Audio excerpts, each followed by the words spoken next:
Polling stations have just opened in Ghana. Vice President and former central banker Mahamudu Bawumia faces off against the former president, John Mahama, in a close battle. Ghana used to be a beacon of democratic stability and economic growth in West Africa, but it struggled with the latter in recent years amid an economic crisis.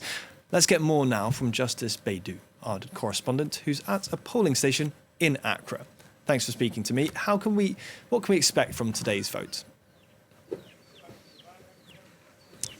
It is expected largely to be calm and peaceful. There's been, within the week coming up to today, accusations and counter-accusations coming from the two leading political parties, the NPP and the NDC, sometimes about people hoarding ballot papers in their households, and accusations, especially from the NDC, about the deployment of military personnel across the country. The military has said that there wouldn't be military men anywhere near the polling stations, and so many people expect that this should go peacefully through the day. Well, right behind me is one of the over 40,000 polling stations where this election would be happening. It's just gone about 16 minutes past 7, and about the polls opened at 7 o'clock exactly. Already, I could count more than 15 people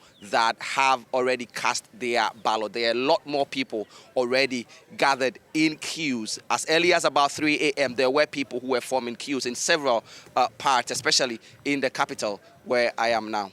This comes as Ghanaians are suffering with this economic crisis. How might this affect the vote?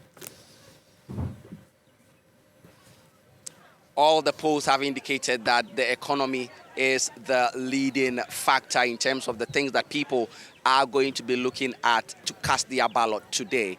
Ghana is currently under an IMF bailout, and it's been since 2022 after it worsening debt situation forced it to seek this bailout. Since then, there's been a huge cost of living crisis that has forced several people into poverty.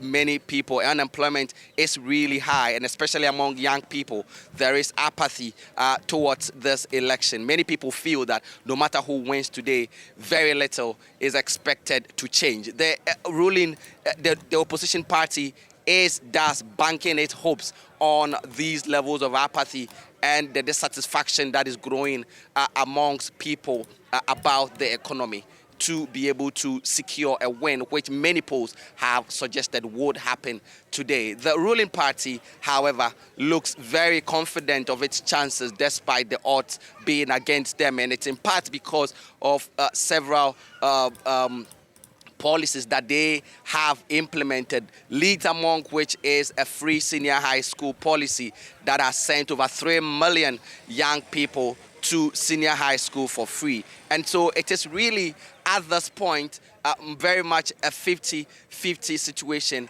but many of the polls have said that former President John Mahama and the National Democratic Congress are in pole position to clinch a win by the close of today.